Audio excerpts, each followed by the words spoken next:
Closing arguments tonight as Democrats close in on a vote to impeach the president, looking to put the public on their side. The evidence shows that Donald J. Trump, the President of the United States, has put himself before his country.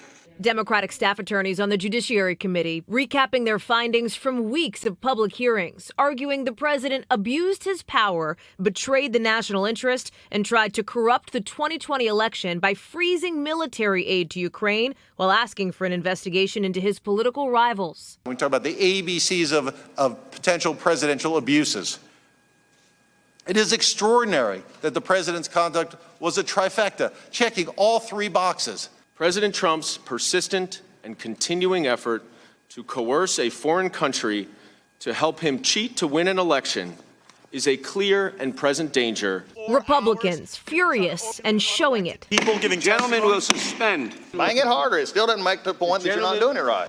The president's allies are angry with the process they call rushed and unfair, reiterating, in their view, he did nothing wrong. To impeach a president who 63 million people voted for over 8 lines in a call transcript is baloney.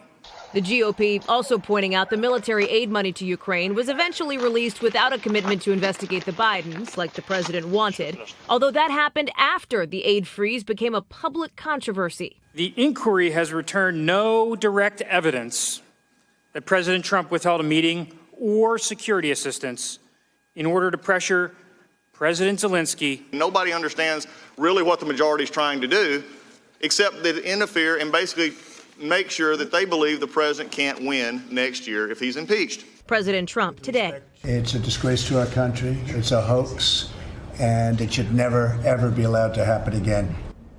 The House could vote on impeachment in the next 2 weeks. And against that backdrop, NBC News has learned the president is set to sit down with a key Russian official tomorrow, Foreign Minister Sergei Lavrov. Hey, NBC News fans, thanks for checking out our YouTube channel. Subscribe by clicking on that button down here and click on any of the videos over here to watch the latest interviews, show highlights, and digital exclusives. Thanks for watching.